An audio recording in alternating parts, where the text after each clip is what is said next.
The morning sun cast long shadows across the dusty training ground at Naval Special Warfare Command in Coronado. 12 elite Navy SEALs stood in formation, their faces showing the kind of confidence that comes from years of pushing human limits. These weren't ordinary soldiers. Each man had survived the brutal crucible of SEAL training, faced combat in hostile territories, and earned their place among America's most elite warriors. Master Chief Petty Officer Jake Morrison adjusted his tactical vest and glanced at his watch. The new instructor was late, which already put him on edge.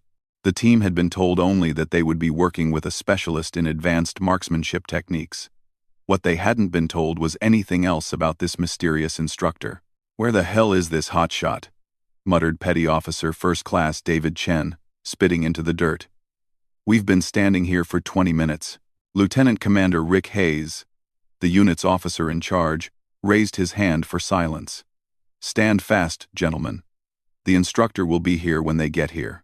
The SEALs exchanged glances. They had worked with civilian contractors before, usually grizzled former Special Forces operators who had transitioned into private sector training roles. These instructors typically arrived in tactical gear, driving modified pickup trucks, and carrying custom rifle cases that cost more than most people's cars. That's why the sound of a compact Honda Civic pulling into the parking area caught everyone's attention. The car was powder blue, had a dent in the rear bumper, and looked like it belonged to someone's grandmother rather than a military training facility. "You've got to be kidding me," whispered Petty Officer Second Class Mike Rodriguez.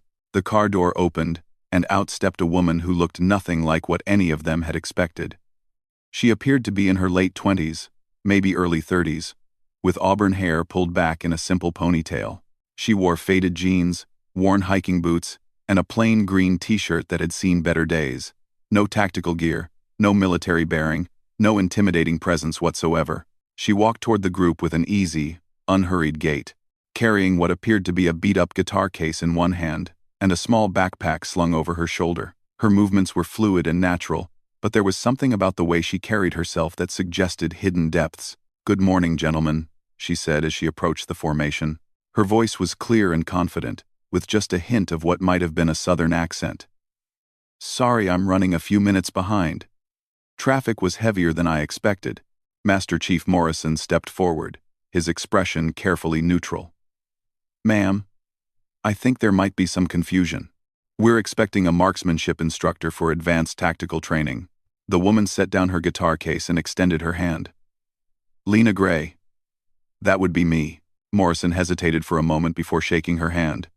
Her grip was firm and steady, but her hands were small and showed no obvious calluses from extensive weapons handling. This didn't add up. "Ma'am, with all due respect," Morrison continued, "we were told we'd be working with a specialist in advanced marksmanship techniques. Our unit requires training at the highest levels of precision shooting for mission-critical operations." Lena smiled, and there was something in her expression that suggested she had heard this kind of skepticism before.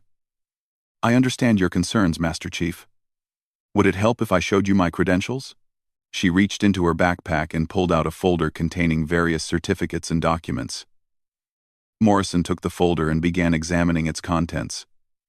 His eyebrows rose as he read through the papers. "Holy," he began, then caught himself. "Ma'am, according to these documents, you hold the current world record in precision rifle shooting at 1,000 meters. You're also certified as an instructor by 3 different military branches and have training credentials from law enforcement agencies in 7 states. Lena nodded. "That's correct. I've also worked with Special Forces units from 4 different countries, though I can't discuss the details of those assignments." Lieutenant Commander Hayes stepped forward. "Miss Gray, I have to ask, where did you acquire this level of training? Your background check came back clean, but it didn't include much detail about your experience." For the first time since arriving, Lena's expression became slightly guarded. "I learned to shoot from my grandfather when I was very young. Let's say he had some unique perspectives on marksmanship. After that, I spent several years developing my skills through various channels, some official, some less so." The SEALs exchanged glances again. There was clearly more to this story than she was sharing, but her credentials spoke for themselves. Still, credentials on paper were one thing. Performance in the field was another entirely. "Ma'am," said Petty Officer Chen, "no disrespect intended, but we're used to working with instructors who have combat experience. Our missions require split-second decisions under extreme stress. Shooting at targets on a range, even at world record levels, is different from shooting when people are shooting back." Lena's smile returned, but there was something different about it now. Something that made several of the SEALs shift uncomfortably. "That's a fair point, Petty Officer Chen," she said. "Combat experience is certainly valuable, though I should mention that not all of my shooting has been done on ranges." The implication hung in the air for a moment. Hayes decided to move things along. "Well, Miss Gray, we appreciate you coming out here. Perhaps we could start with a demonstration? We have a range set up with targets at various distances. Nothing too complicated for someone with your qualifications." "Of course," Lena replied. "Though I should warn you, I prefer to work with my own equipment when possible." She knelt down and opened the guitar case. Inside, nestled in custom foam padding, was a rifle unlike anything the SEALs had seen before. It appeared to be built on a modified precision chassis, but the barrel configuration was unusual, and there were several components they couldn't immediately identify. "What kind of rifle is that?" asked Rodriguez. "It's a custom build," Lena replied, as she began assembling the weapon with practiced efficiency. "Based on a Remington 700 action, but with some modifications that aren't available through normal channels. The barrel is hand-lapped and cryogenically treated. The trigger is set to exactly 12 ounces of pressure. The scope is a custom piece that I had made by a gentleman in Germany who prefers not to advertise his services." As she spoke, her hands moved over the rifle components with the kind of fluid precision that only comes from thousands of hours of practice. Within 2 minutes, she had assembled a complete precision rifle system that looked like it belonged in a museum of advanced firearms technology. Morrison watched the assembly process with growing respect. Whatever else might be true about Lena Gray, she clearly knew her way around a rifle. "What's the effective range on that system?" he asked. "Depends on conditions and ammunition," Lena replied, settling the rifle into a comfortable carrying position. "On a good day, with hand-loaded ammunition, I can put rounds on target consistently out to 1,800 meters. Beyond that, wind becomes too much of a factor for reliable precision." The SEALs looked impressed despite themselves. 1,800 meters was well beyond the range at which most snipers operated, even in ideal conditions. "Our range here only goes out to 1,000 meters, Hayes said. "Will that be sufficient for your demonstration?" Lena shrugged. "It'll have to do. Though I should mention that 1,000 meters isn't particularly challenging for this system." "Do you have anything smaller than the standard targets?" Morrison frowned. "Smaller? Ma'am, we're using regulation precision targets. They're already pretty challenging at that distance." "I'm sure they are," Lena replied diplomatically. "But if we're going to do this, we might as well make it interesting. Do you have any clay pigeons?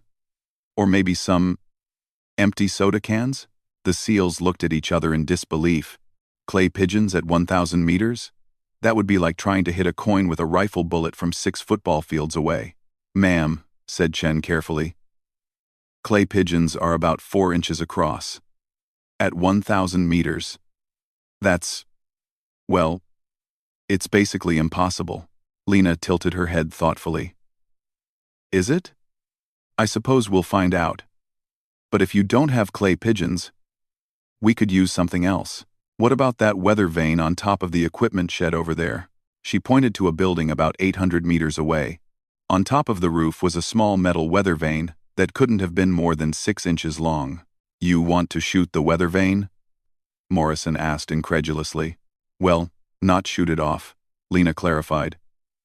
"That would be property damage. But I could put a round close enough to make it spin.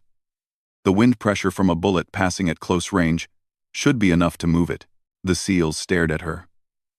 What she was suggesting was beyond difficult. It was approaching the realm of the impossible. To pass a bullet close enough to a target to affect it with wind pressure, without actually hitting it, required a level of precision that most marksmen couldn't even imagine. "Miss Gray," Hayes said slowly, Are you suggesting you can fire a bullet close enough to that weather vane to make it move, but without actually hitting it? That's exactly what I'm suggesting, Lena replied calmly. Unless you think that would be too easy. The silence that followed was broken only by the sound of wind moving across the training ground. Finally, Morrison spoke. Ma'am, if you can do what you're suggesting, I'll personally write a letter of recommendation for any position you want in the military. Lena smiled. That's very kind of you, Master Chief, but I'm not looking for a position. I'm quite happy with my current arrangements. She walked over to a shooting position that gave her a clear line of sight to the equipment shed. The SEALs followed, still not quite believing what they were witnessing. Lena settled into a prone shooting position behind her rifle, adjusting the bipod legs and settling the buttstock firmly into her shoulder. She spent several minutes making minute adjustments to the scope, checking wind conditions, and calculating ballistics. Wind is coming from the southwest at approximately 8 miles per hour, she said, more to herself than to the SEALs. Temperature is 72 degrees. Humidity looks to be around 40%. Range to target is approximately 780 meters. She paused, thinking through the calculations. Bullet drop at this distance will be approximately 68 inches. Wind drift should be about 12 inches to the right. Compensating for both, the SEALs watched in fascination as she made precise adjustments to her scope. Her movements were small and deliberate. The kind of micro-adjustments that separated expert marksmen from everyone else. Ready when you are, Miss Gray, Hayes said. Lena settled behind her rifle and began the process of taking aim. Her breathing slowed and became rhythmic. Her body seemed to relax even as her focus intensified. For nearly a minute, she lay motionless behind the rifle. The SEALs began to wonder if she was having second thoughts about the shot. Then, without any warning or apparent change in her position, the rifle fired. The sound of the shot echoed across the training ground, followed immediately by the distinctive crack of a supersonic bullet breaking the sound barrier. 800 meters away, the weather vane on top of the equipment shed suddenly spun wildly, rotating several complete turns before settling back into position. The SEALs stood in stunned silence. Jesus Christ, Rodriguez whispered. Lena calmly worked the bolt of her rifle, ejecting the spent brass casing, then engaged the safety and set the weapon down. She stood up and brushed dust off her jeans. The wind pressure from the bullet should have been sufficient to move the vane without causing any damage, she said matter-of-factly. Though I should probably walk over there and check to make sure I didn't actually clip it. Measurements at this distance can sometimes be off by a few inches. Morrison found his voice first. Ma'am, in 22 years of military service, I have never seen anything like that. It's all about understanding ballistics and wind compensation. Lena replied with a modest shrug. Plus, having equipment that's properly calibrated. This rifle and scope combination has taken me 3 years to perfect. Chen shook his head in amazement. Where did you learn to shoot like that? For a moment, something flickered across Lena's expression. Something that suggested old memories and experiences she preferred not to discuss in detail. Like I mentioned earlier, my grandfather taught me the basics when I was young, she said. Everything else came from practice, and some very good teachers along the way. Hayes stepped forward. Miss Gray, I think it's safe to say that you have our attention. What exactly did you have in mind for our training today? Lena looked out across the range, then back at the group of elite warriors who were now looking at her with something approaching awe. Well, she said, I thought we might start by discussing the difference between being accurate and being precise. Most shooters think they're the same thing, but they're not. After that, we can talk about shooting under stress, shooting at moving targets, and shooting in conditions where your life depends on making the shot count. She paused, studying the faces of the SEALs. But first, I think we should address the elephant in the room. You're all wondering who I really am and how I learned to shoot like this. That's a fair question, and you deserve an honest answer. The SEALs waited, sensing that they were about to learn something important about their mysterious instructor. The truth is, gentlemen, my background is a bit complicated. I've never served in any official military capacity, but I've worked in situations where precision shooting was a matter of survival. sometimes for government agencies that prefer not to advertise their activities, sometimes for private organizations that operate in gray areas of international law. She met each of their gazes in turn. What I can tell you is that everything I'm going to teach you today has been tested under conditions where failure meant people died. Good people. People who deserved better than to become casualties because their marksman wasn't skilled enough to make the shot when it mattered. The weight of her words settled over the group. These were men who understood the reality of life and death situations, and they recognized the gravity in Lena's voice. So, she continued, if you're ready to learn some techniques that might save your lives, or the lives of your teammates someday, then let's get started. But I want you to understand that what I'm going to show you isn't a game. It's not about impressing people or setting records. It's about being ready when someone's counting on you to make an impossible shot under impossible conditions. Morrison nodded slowly. We're ready, ma'am. What do you want us to do first? Lena smiled, and for the first time since arriving, she looked completely at ease. First, I want each of you to take a shot at that weather vane with your standard rifles. Don't worry about trying to match what I just did. I just want to see how you approach the problem of extreme range precision shooting. The SEALs exchanged glances. After what they had just witnessed, their own shooting skills suddenly seemed a lot less impressive than they had that morning. But they were professionals, and they were used to learning from the best. If Lena Gray was willing to share her knowledge, they were ready to listen. What none of them realized yet was that this morning's demonstration was just the beginning. Lena Gray had secrets that went far deeper than advanced marksmanship techniques, and before their training was complete, each of these elite warriors would understand exactly why one shot from her rifle had been enough to make an entire SEAL team freeze in awe. The first SEAL to attempt the weather vane shot was Master Chief Morrison. As the senior enlisted man, he felt obligated to lead by example, even though privately he suspected he was about to embarrass himself in front of his team. Morrison settled behind his standard-issue M110 semi-automatic sniper system, a weapon he had used effectively in combat operations across 3 different theaters. At normal engagement ranges, he was deadly accurate, but 800 meters at a target the size of a weather vane was pushing the limits of both his equipment and his skills. He took his time with the shot, carefully calculating wind and elevation just as Lena had done. When he finally squeezed the trigger, the bullet impacted the roof of the equipment shed about 2 feet to the left of the weather vane. Close, Lena said diplomatically. Your windage calculation was off by about 6 inches, but your elevation was nearly perfect. Try adjusting your scope 2 clicks to the right and take another shot. Morrison made the adjustment and fired again. This time, the bullet struck the roof only 8 inches from the weather vane, close enough to send up a small puff of dust and debris. Better. Lena nodded. You're getting the feel for the wind patterns at this range. The key thing to understand is that wind doesn't affect the bullet uniformly across its entire flight path. The wind conditions here at the firing position might be completely different from the conditions at the target. She pointed toward the equipment shed.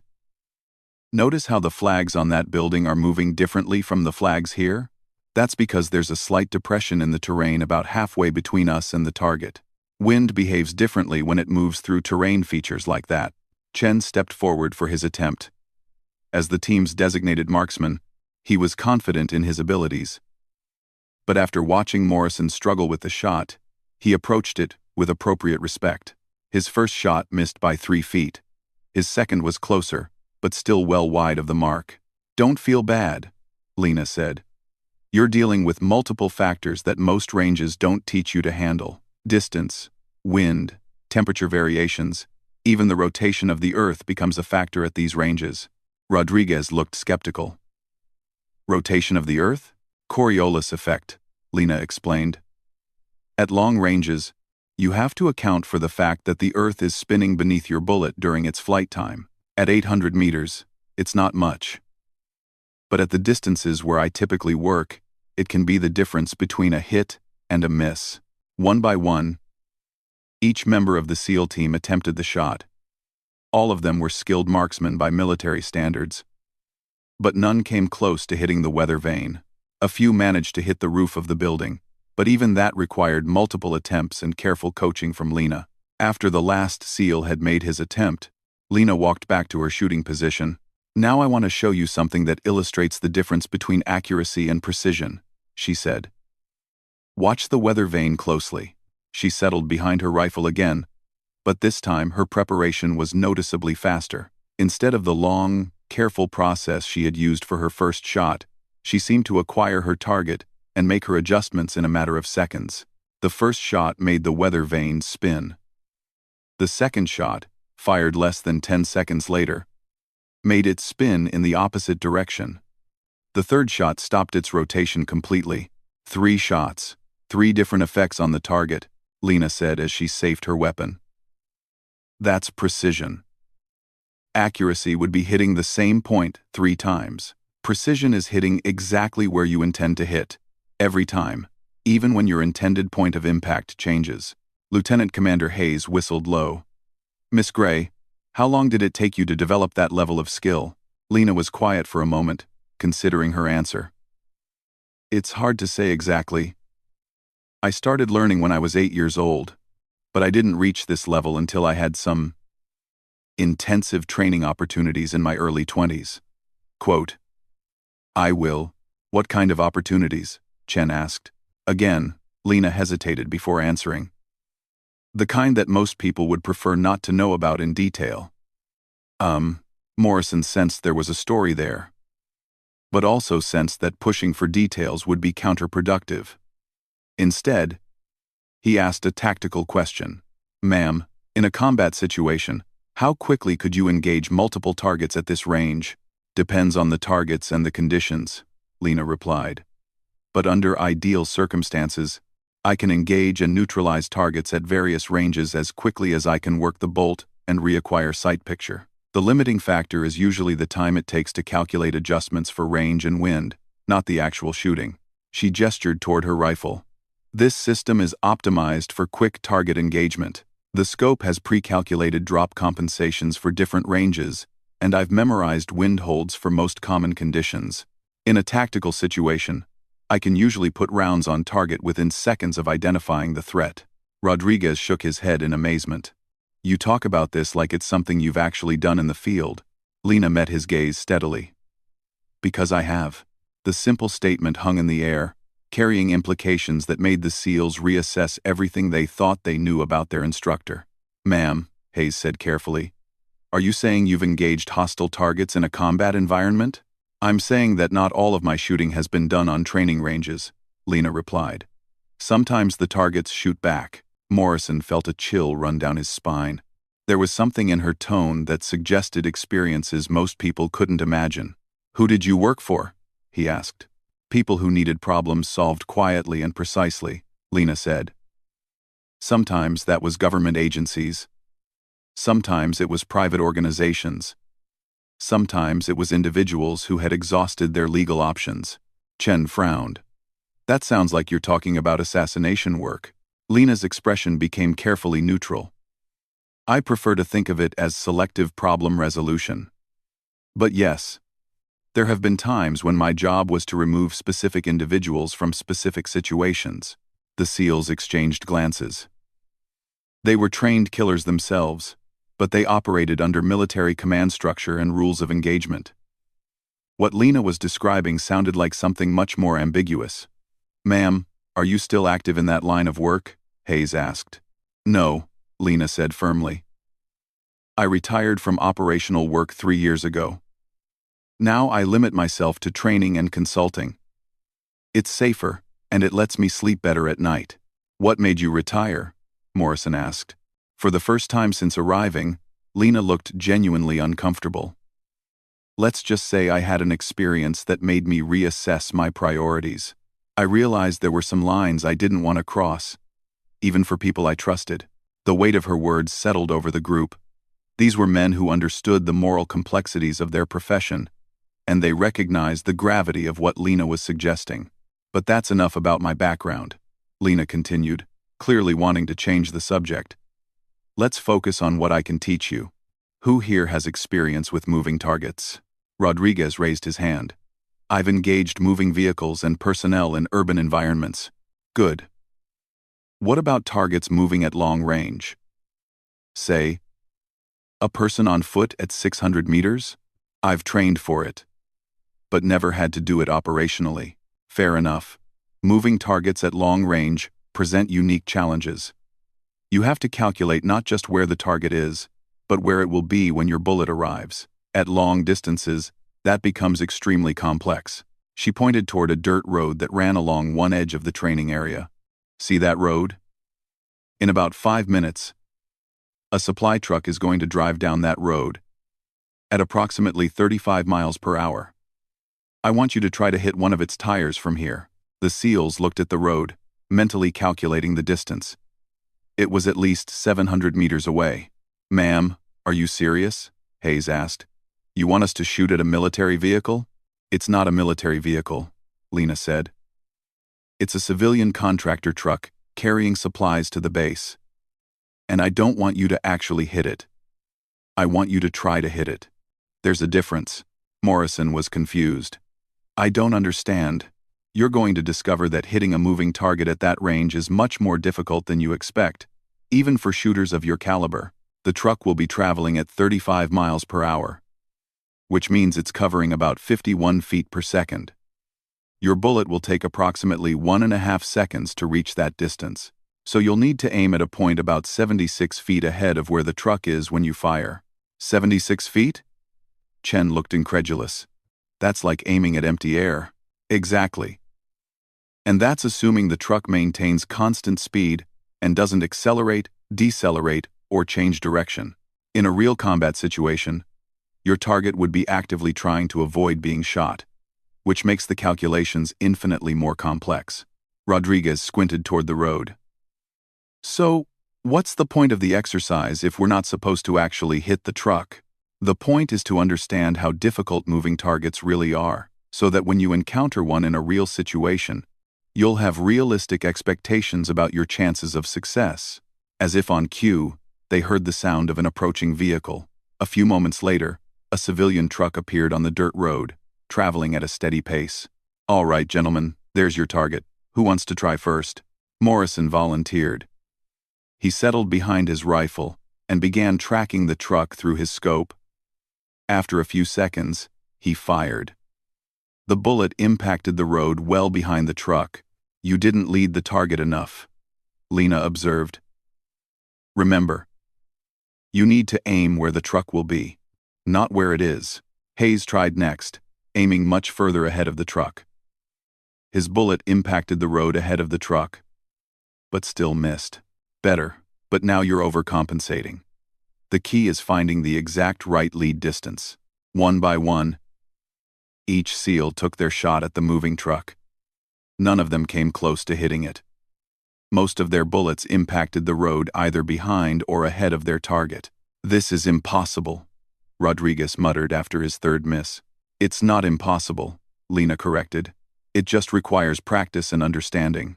Moving targets are one of the most challenging aspects of precision shooting, especially at long range. She walked back to her shooting position and settled behind her rifle. The truck had driven past their position and was now moving away from them down the road. Moving away targets are actually easier than crossing targets, she said. You don't have to calculate lateral movement, just speed and distance changes. She acquired the truck in her scope and fired. Even at a distance of nearly 1,000 meters, they could see a small puff of dirt kick up directly beneath the truck's rear axle. Missed, Chen said. Did I? Lena asked with a smile. Look more carefully. Rodriguez pulled out his binoculars and focused on the truck. Holy! The truck is slowing down. I think she hit the tire. Not possible, Hayes said. That's got to be over 900 meters now. But as they watched, the truck pulled to the side of the road and stopped. A figure got out and walked around to examine the rear of the vehicle. How? Morrison asked. Physics and practice, Lena replied. The bullet had approximately 2.5 seconds of flight time. The truck was traveling at a steady 35 miles per hour. Simple calculation tells you exactly where to aim. She worked the bolt of her rifle and ejected the spent casing. Of course, in a real tactical situation, you'd rarely have the luxury of such predictable target movement. Most of the time, your targets are actively trying to avoid being shot, which means they're accelerating, decelerating, changing direction, taking cover. Chen was still staring at the stopped truck in the distance. "Ma'am, you just made a shot that most snipers would consider impossible. At a moving target. At nearly 1,000 meters. It's all about understanding the variables and having confidence in your calculations," Lena said. "But that's only part of what makes someone effective in the field." "What's the other part?" Hayes asked. Lena's expression became serious. "The ability to make the decision to take the shot when everything else depends on it. Technical skill only gets you so far. The mental aspect is what separates professionals from everyone else." She gestured toward her rifle. "This weapon system can put bullets precisely where I want them, at ranges most people would consider impossible. But having the ability to make those shots is different from having the willingness to make them when they matter." Morrison sensed there was a deeper story behind her words. "Sounds like you're speaking from experience." "I am. There have been situations where I had to take shots that would have been considered impossible by most standards. Sometimes those shots were the difference between mission success and failure. Sometimes they were the difference between people living and dying." Rodriguez leaned forward. "Can you give us an example?" Lena was quiet for a long moment, seeming to weigh how much she wanted to reveal. 3 years ago, she finally said, "I was working with a private security company in Africa. We were providing protection for a humanitarian aid convoy that was traveling through territory controlled by hostile militias." The SEALs listened intently. This was the kind of real-world experience they respected. The convoy was ambushed at a river crossing. The militia had positioned snipers in trees on the far side of the river, approximately 1,400 meters from our position. They were picking off aid workers and security personnel with impunity. 1,400 meters? Chen whistled. "That's almost a mile." The local security forces didn't have the equipment or training to engage targets at that range. The militia knew this, which is why they positioned themselves there. They thought they were safe. "But you engaged them?" Morrison asked. "I engaged them. 5 targets, all at extreme range. All positioned in dense foliage that made identification difficult. I had to take the shots quickly because people were dying with every minute of delay." "Did you hit them?" Lena's expression was grim. All 5 targets were neutralized. The convoy was able to continue to its destination and deliver medical supplies to refugees who desperately needed them. The silence that followed was heavy with respect. These were men who understood the reality of combat. And they knew how difficult those shots must have been. "That's when I decided to retire from operational work," Lena continued. "After that mission, I realized I had reached a point where the shooting itself had become easy. The hard part was living with the consequences." Hayes nodded slowly. "I can understand that." "Can you?" Lena asked. "Because I'm not sure I can anymore. There are nights when I wake up thinking about those 5 men I killed in Africa. They were enemy combatants. And they were shooting at innocent people. But they were still human beings. They had families, lives, dreams that ended when I squeezed my trigger." The raw honesty of her words surprised the SEALs. They were used to instructors who glorified combat shooting, who talked about killing as a necessary but straightforward part of their profession. "That's why I do this kind of training now," Lena said. "I hope that by teaching people like you to be more effective, maybe fewer people will have to die in situations like that convoy ambush. Maybe if you're skilled enough to neutralize threats cleanly and quickly, there will be less overall suffering." Morrison felt a new level of respect for their instructor. This wasn't just about marksmanship technique. This was about understanding the full weight of what it meant to take a human life at long range. "Ma'am," he said, "I think we understand now why you were sent to train us. You've been places and done things that most of us can only imagine." "I've been places I wouldn't wish on anyone," Lena corrected. "And I've done things that still keep me awake at night. But I've also learned things that might help you survive situations where other people wouldn't." On with. On with. She shouldered her rifle and began walking toward a different shooting position. "Come on. Let me show you some techniques for shooting under stress that most training programs don't cover." As the afternoon sun reached its peak, Lena led the SEAL team to a different section of the training facility. This area was designed to simulate urban combat environments, with mock buildings, vehicles, and obstacles arranged to create realistic shooting scenarios. Standard range training teaches you to shoot from stable positions under ideal conditions, Lena said as they walked. But real-world situations rarely provide those luxuries. You might have to take a critical shot while under fire, after running for cover, or from an awkward position with limited time to aim. She pointed toward a series of barriers and platforms scattered throughout the training area. We're going to practice shooting under stress conditions that simulate what you might encounter in actual operations. Rodriguez looked around at the setup. Looks like a standard combat shooting course. It's similar, Lena agreed, but with some modifications that most courses don't include. The key difference is that we're going to combine precision marksmanship with stress factors that affect your ability to make accurate shots. She led them to a starting position behind a concrete barrier. In the distance, approximately 300 meters away, a series of targets had been set up at various heights and positions.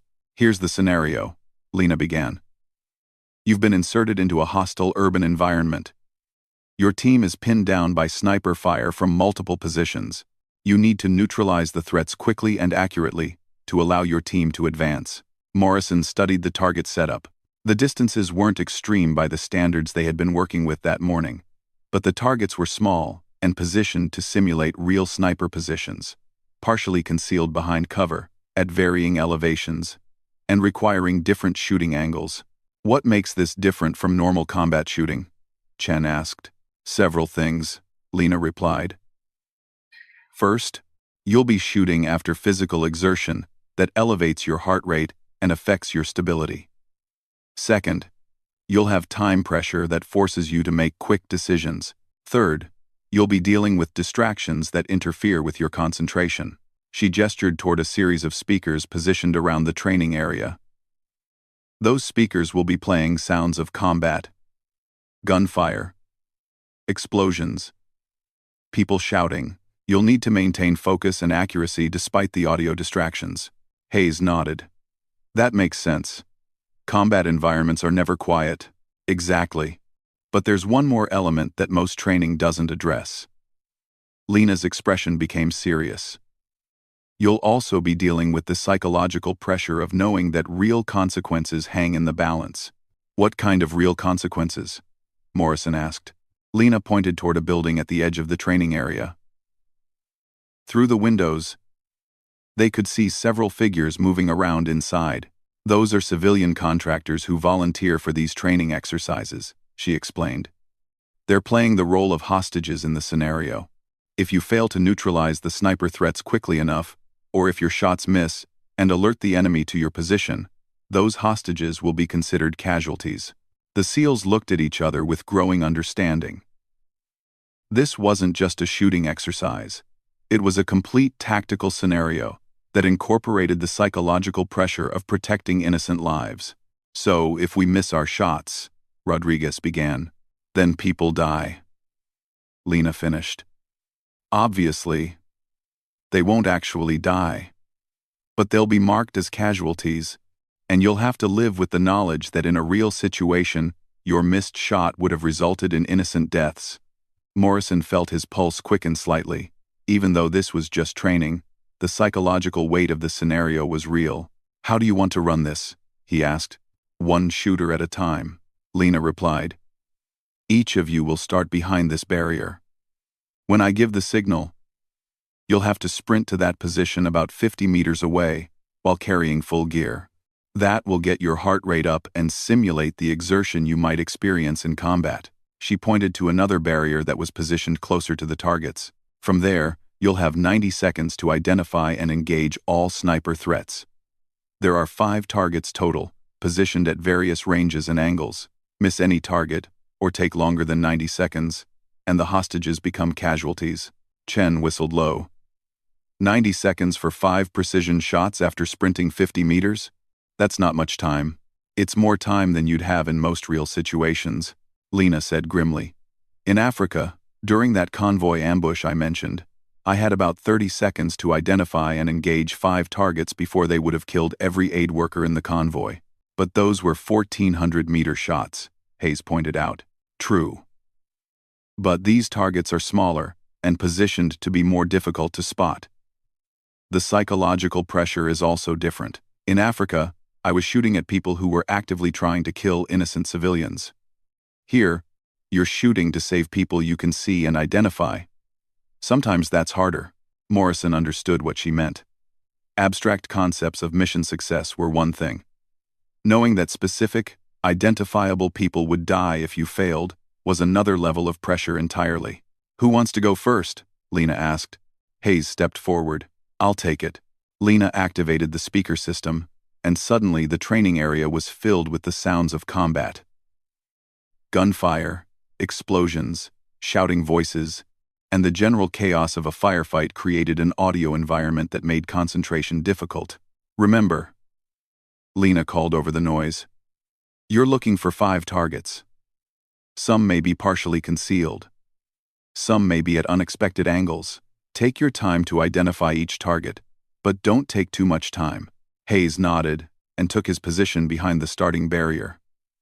He was carrying his standard combat load, rifle, ammunition, protective gear, and various equipment, all told, about 40 pounds of additional weight. Go, Lena shouted. Hayes immediately sprinted toward the forward position, his gear bouncing and shifting as he ran.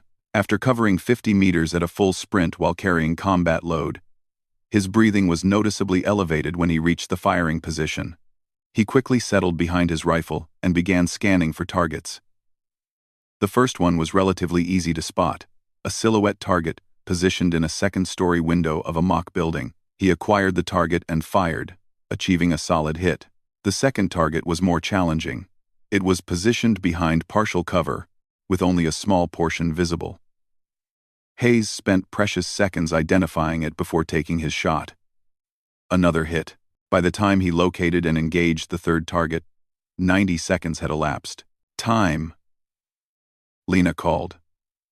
Hayes looked up from his rifle, breathing hard. There were only 3 targets.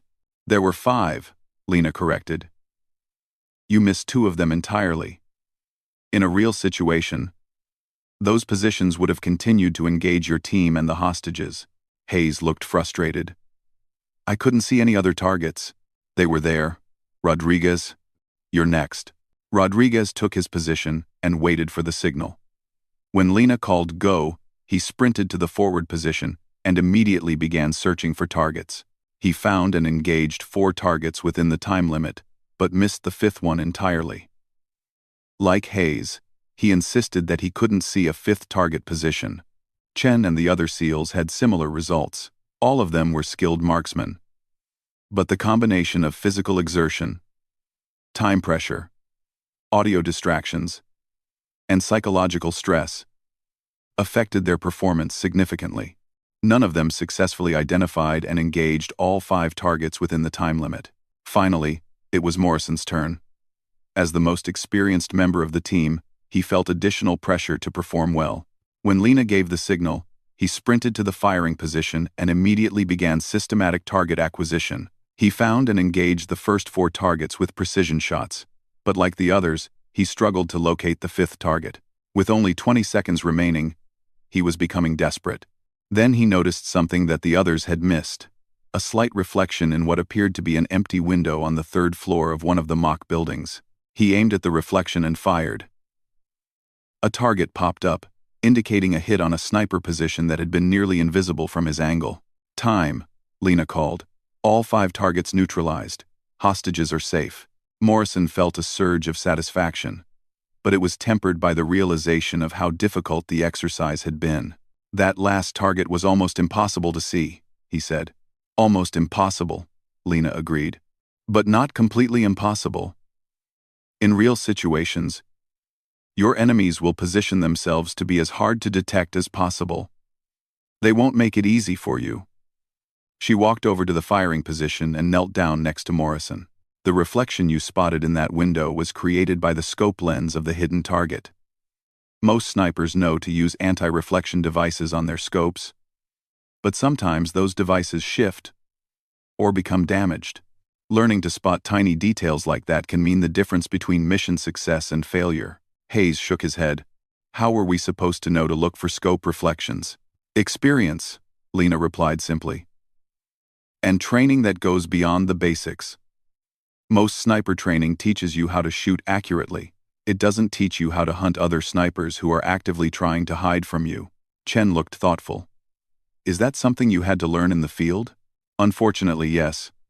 During my second year of operational work, I was tasked with neutralizing an enemy sniper who had been terrorizing a refugee camp. He was extremely skilled at concealment and had been evading detection for weeks. She stood up and began walking back toward the starting position. I spent 3 days trying to locate his position. He would take one shot every few hours, always from a different location, always managing to disappear before anyone could spot him. The refugee camp was in a valley surrounded by hills, which gave him dozens of potential shooting positions. How did you finally find him? Rodriguez asked. I stopped trying to spot him directly and started looking for evidence of his presence.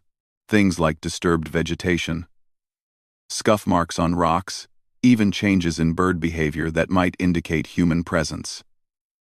Morrison was impressed. That's more like tracking than sniping. Good snipers are hunters first and shooters second, Lena said. The shooting part is actually the easy part, assuming you have the technical skills. The hard part is finding your target in the first place. They reached the starting position, and Lena began setting up a different exercise. This next drill is designed to test your ability to engage multiple targets under time pressure while maintaining precision, she said. It simulates a scenario where you have to protect a convoy from multiple sniper positions simultaneously. She pointed toward a series of targets positioned at various ranges and angles throughout the training area. You'll have 2 minutes to engage 8 targets at ranges from 200 to 600 meters. But there's a twist. The targets will only be exposed for 15 seconds each, and they won't all be visible at the same time. Hayes frowned. So we have to wait for each target to appear? Exactly. You'll need to prioritize which targets to engage based on the threat they represent to the convoy. Some targets have clear shots at the convoy route. Others are positioned where they can only engage peripheral areas. Chen studied the setup. How do we know which targets to prioritize? That's part of the test. You'll need to analyze the tactical situation and make decisions about target priority based on threat assessment. Lena activated a control system that would expose the targets in a predetermined sequence. The scenario begins now. The convoy is entering the danger area. Immediately, 3 targets became visible simultaneously. One at 200 meters, with a clear shot at the convoy route. One at 400 meters positioned to engage the flanks, and one at 600 meters that could only hit trailing vehicles. Morrison quickly assessed the situation and engaged the closest, most dangerous target first. By the time he had neutralized that threat and shifted to the second target, the first set of targets had disappeared, and a new set had become visible. The exercise continued for 2 minutes, with targets appearing and disappearing in patterns that forced rapid decision-making and quick target engagement. By the end of the drill, Morrison had successfully engaged 6 of the 8 targets. Not bad, Lena said. You correctly prioritized the highest threat targets and managed to neutralize most of them. The 2 you missed were positioned where they couldn't effectively engage the convoy anyway. The other SEALs took their turns with similar results. All of them were competent marksmen. But the combination of time pressure, target prioritization, and tactical decision-making challenged them in ways that normal range training never had. After the last SEAL completed the exercise, Lena gathered the group together. These drills are designed to simulate the mental pressures you'll face in real operational environments, she said. Technical shooting skills are important, but they're only part of what makes someone effective in the field. Morrison nodded. I can see that. The shooting itself wasn't that difficult, but making the right decisions under pressure was challenging. Exactly. And this was still a controlled training environment. In real situations, you'll also be dealing with incomplete information, equipment malfunctions, weather conditions, and the knowledge that people are actively trying to kill you. Rodriguez looked thoughtful. How do you learn to handle all those variables? Practice and experience, Lena replied. But most importantly, you learn to trust your training and your instincts. When things go wrong, and they will go wrong, you need to be able to fall back on fundamental skills that you can execute without thinking. She shouldered her rifle and began walking toward a different section of the training area. Come on, let me show you some techniques for maintaining accuracy when your normal shooting positions aren't available. As they walked, Chen fell into step beside her. Miss Gray, can I ask you something personal? Lena glanced at him. You can ask. I might not answer. Earlier, you mentioned that you retired from operational work after that convoy mission in Africa. But you also said it was because you realized the shooting had become easy, and the hard part was living with the consequences. That's right. What I don't understand is why someone with your skills would choose to walk away from that kind of work. It seems like you could name your price for almost any job. Lena was quiet for a long moment as they continued walking. Money was never the point, she finally said. I got into that kind of work because I thought I was making the world a better place.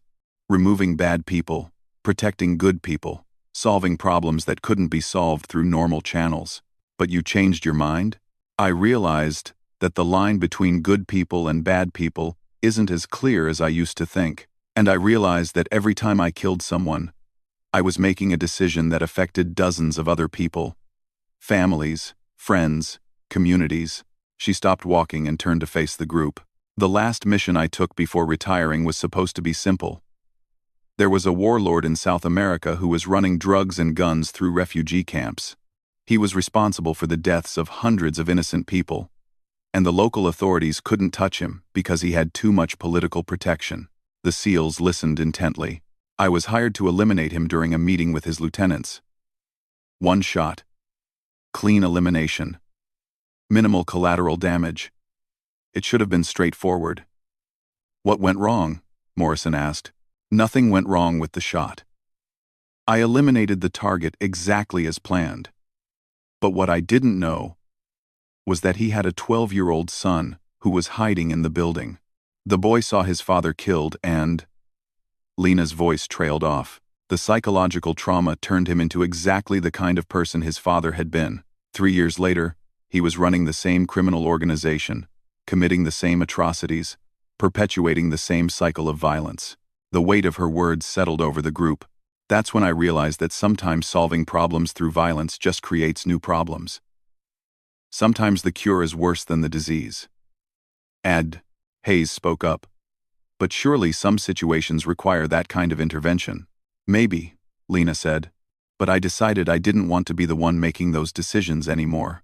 Now I try to help people like you become better at your jobs, in the hope that maybe you'll need to kill fewer people to accomplish your missions. Morrison felt a deep respect for Lena's honesty and self-reflection. It took courage to admit that the career you had dedicated your life to might have been causing more harm than good. That's why you focus on precision and efficiency in your training, he said. Exactly. If you can eliminate threats cleanly and quickly, with minimal risk to innocent people, then maybe the overall cost in human life will be lower. She resumed walking toward their next training position. But enough philosophy for now. Let me show you how to maintain accuracy when shooting from unconventional positions. The sun was beginning its descent toward the horizon when Lena led the SEAL team to what appeared to be a junkyard of military equipment. Old vehicles, shipping containers, and various pieces of machinery were scattered across the area in seemingly random patterns. Real combat rarely provides ideal shooting positions, Lena said as they surveyed the cluttered landscape. You might have to take a critical shot while hanging upside down from a helicopter, or while wedged between pieces of rubble, or from the back of a moving vehicle on rough terrain. Morrison looked around at the obstacles. So we're going to practice shooting from awkward positions?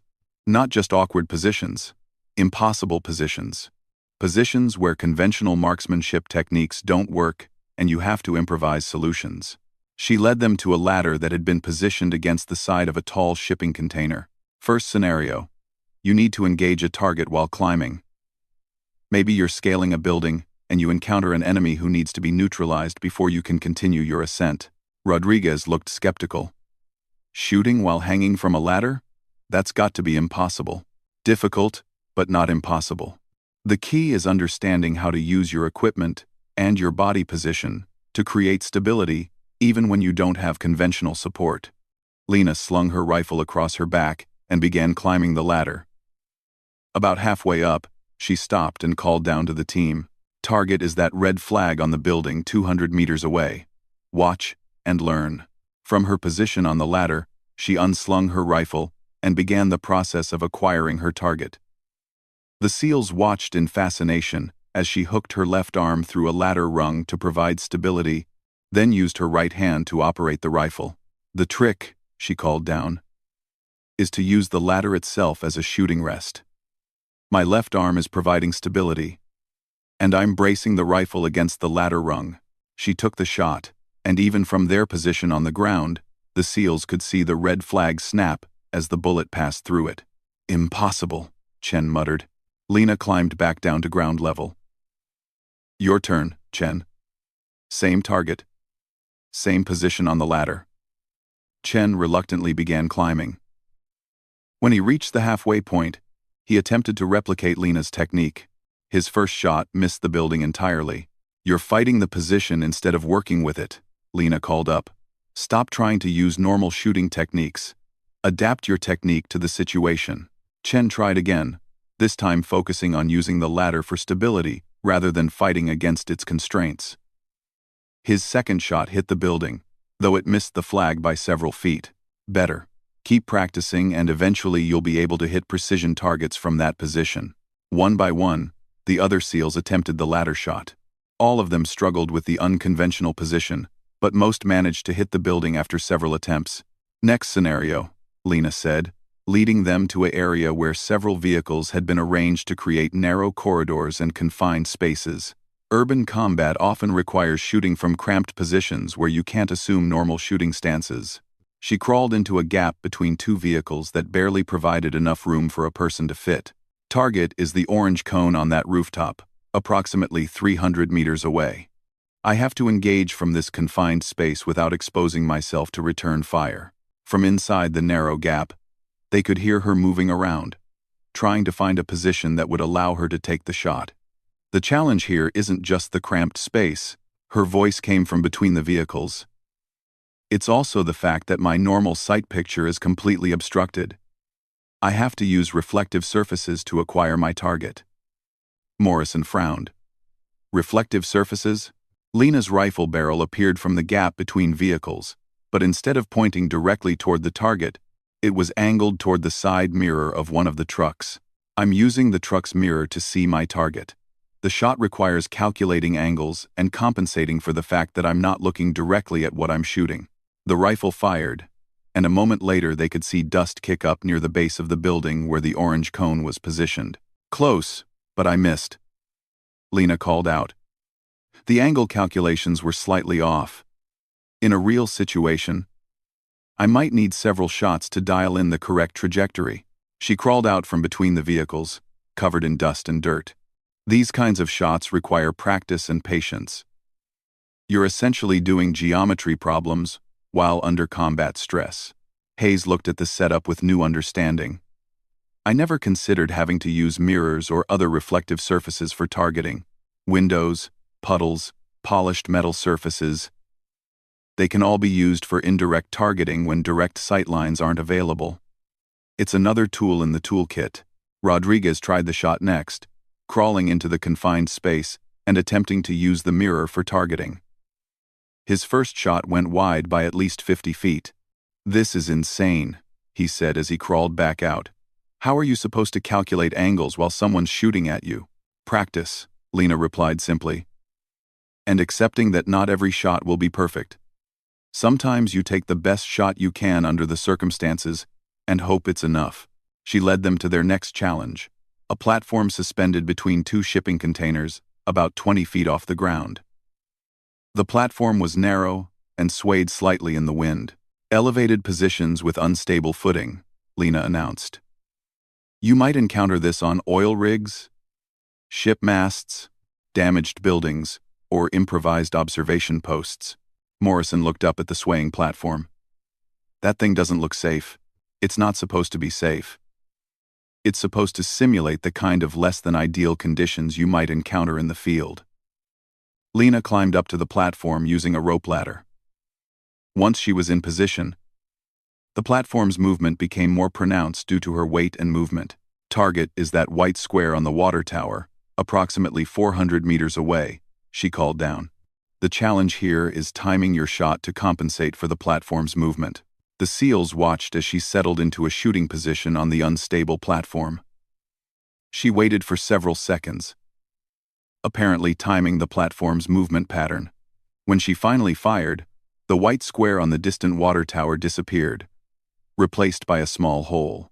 The key, she called down, is to understand the rhythm of the platform's movement and time your shot for the most stable point in the cycle. Chen climbed up to attempt the shot. The platform swayed dramatically under his weight, making it difficult for him to even stand upright, let alone aim a rifle. His first shot missed by a wide margin. So did his second and third. "I can't get stable enough to aim," he complained. "Then don't try to get stable," Lena called up. "Work with the movement instead of fighting it. Fire at the natural pause points in the platform's sway." Chen tried a different approach, waiting for the platform to reach the end of its swing in one direction before firing. His fourth shot hit the water tower, though it missed the white square. "Better. You're learning to work with the instability instead of against it." The afternoon continued with increasingly challenging scenarios. Lena had them practice shooting while partially suspended by ropes, shooting through small apertures that severely limited their sight picture, and shooting while wearing equipment that restricted their movement and vision. Each exercise revealed new aspects of precision shooting that none of the SEALs had considered before. They were learning that true marksmanship went far beyond the ability to hit targets from stable positions under ideal conditions. As the sun began to set, Lena gathered the team for one final exercise. "This last drill combines everything we've worked on today," she said. "Physical stress, time pressure, unconventional positions, and psychological pressure."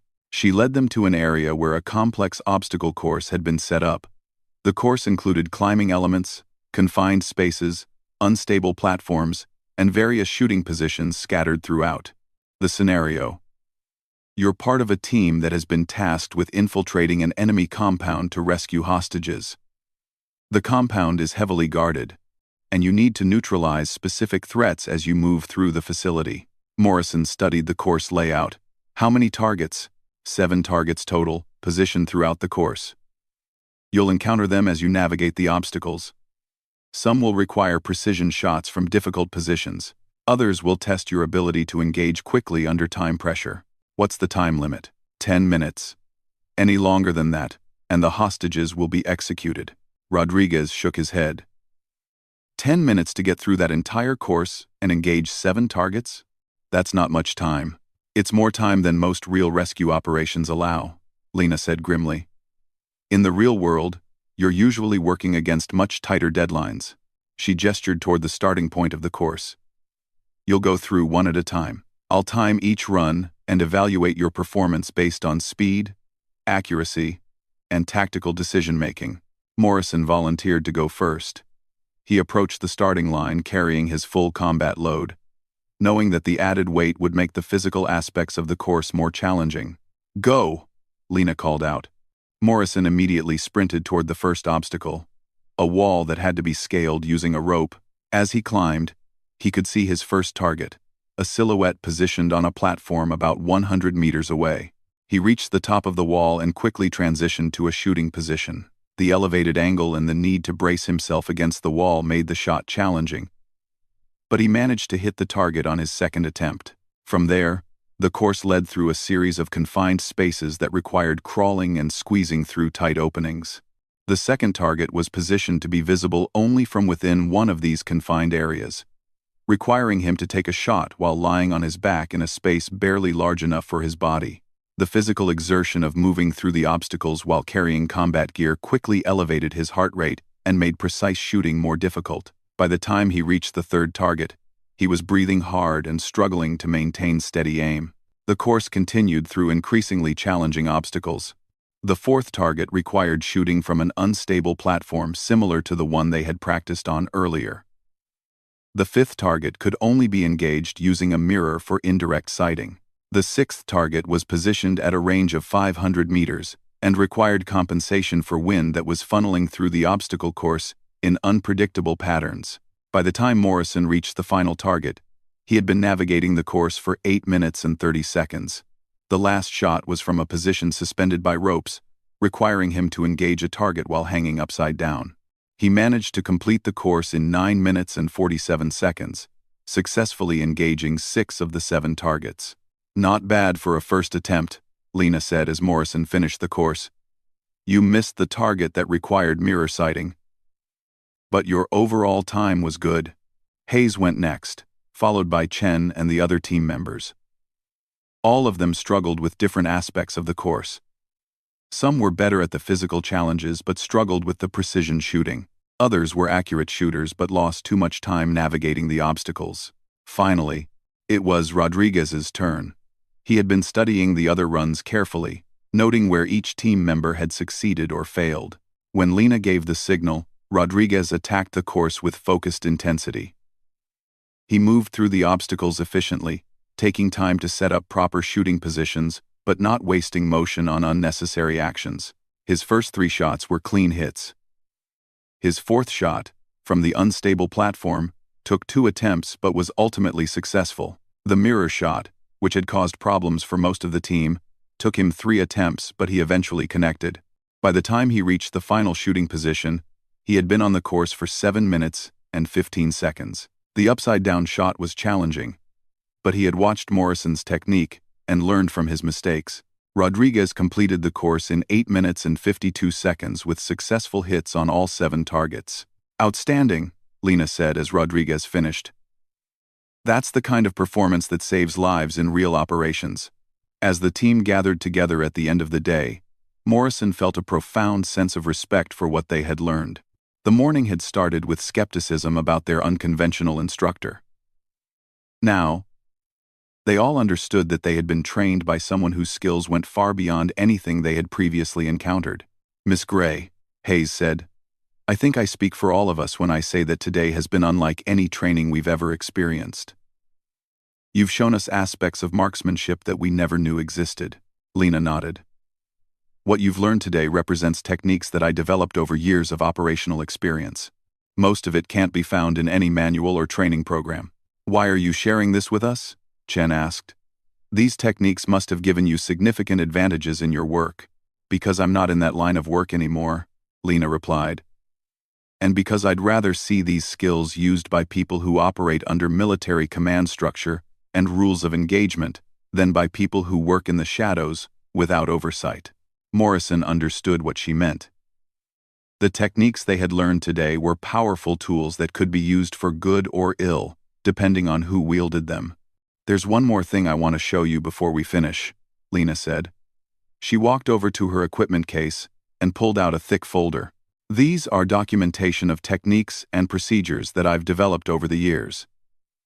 Shooting methods, equipment modifications, tactical applications, and training progressions. I'm leaving this with you." Hayes looked surprised. "You're giving us your proprietary methods? Consider it my contribution to making sure the good guys have every advantage possible," Lena said. "But I want you to understand that these techniques come with responsibility. Used properly, they can help you save lives. Used carelessly, they can cause tremendous damage." She looked at each member of the team in turn. "I'm trusting you to use what I've taught you wisely. And I'm hoping that maybe, in some small way, sharing these skills will help create a world where people like me aren't needed anymore." As the sun disappeared below the horizon and the training day came to an end, the SEALs knew they had been changed by their experience with Lena Gray. They had learned that true marksmanship was about much more than just shooting accurately. It was about adapting to impossible conditions, making split-second decisions under pressure, and carrying the weight of responsibility that came with the power to take life at long range. But most importantly, they had learned that skills alone weren't enough.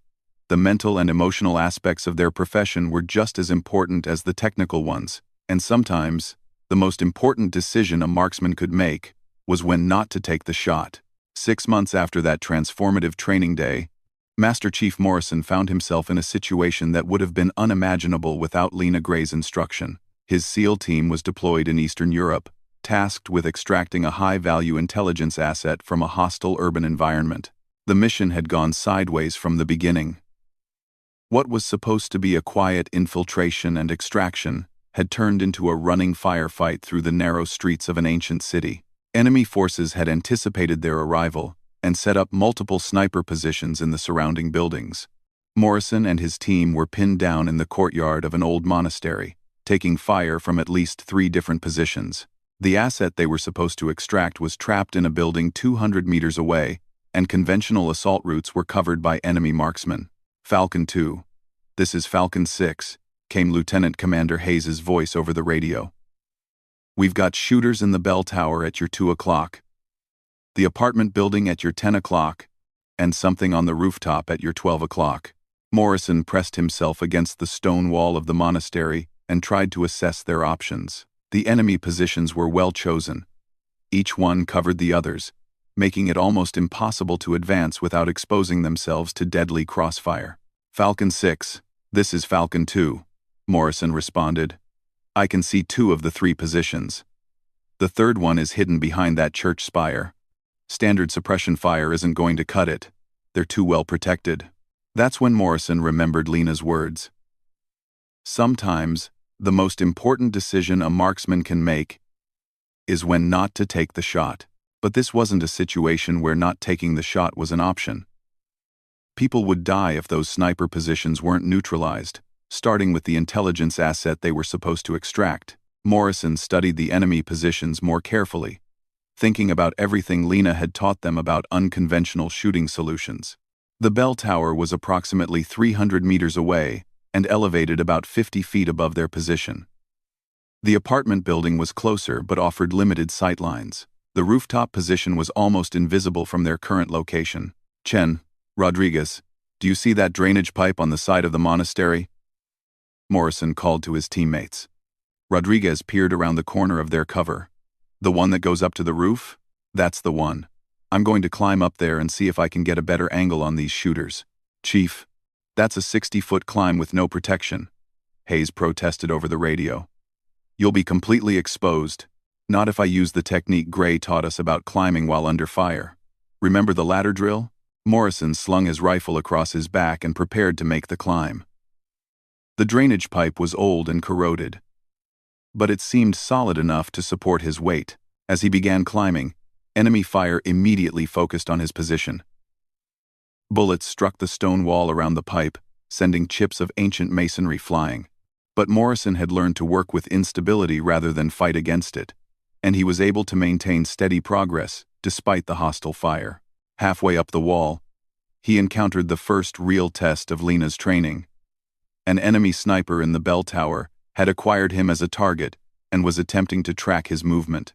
Morrison could see the muzzle flash from the tower, but the angle made it almost impossible for the enemy to get a clear shot. Morrison paused his climb and unslung his rifle. From his position on the drainage pipe, he had a clear sight line to the bell tower that hadn't been available from ground level. The shot required all the techniques Lena had taught them about shooting from unstable positions. He hooked his left arm around the drainage pipe for stability, just as Lena had demonstrated on the ladder. His right hand operated the rifle, using the pipe itself as a shooting rest. The range to the bell tower was approximately 280 meters. The elevation difference was significant, and Morrison had to compensate for the sharp upward angle of the shot. Most challenging of all, the enemy sniper was actively trying to engage him, which meant Morrison was shooting at someone who was shooting back. Morrison settled his crosshairs on the bell tower and began the breathing routine Lena had taught them for shooting under extreme stress. Slow inhale, partial exhale, hold, squeeze. The rifle fired, and Morrison watched through his scope as the enemy sniper in the bell tower slumped forward over his rifle. Falcon 2. This is Falcon 4, came Rodriguez's voice. Nice shot, Chief. That's one down. Morrison continued climbing toward the monastery roof. When he reached the top, he found himself with sightlines to enemy positions that had been completely hidden from ground level. The apartment building sniper was positioned behind partial cover that protected him from ground-level fire, but left him exposed to observation from above. Morrison could see the enemy marksman clearly through his scope, a professional-looking operator with quality.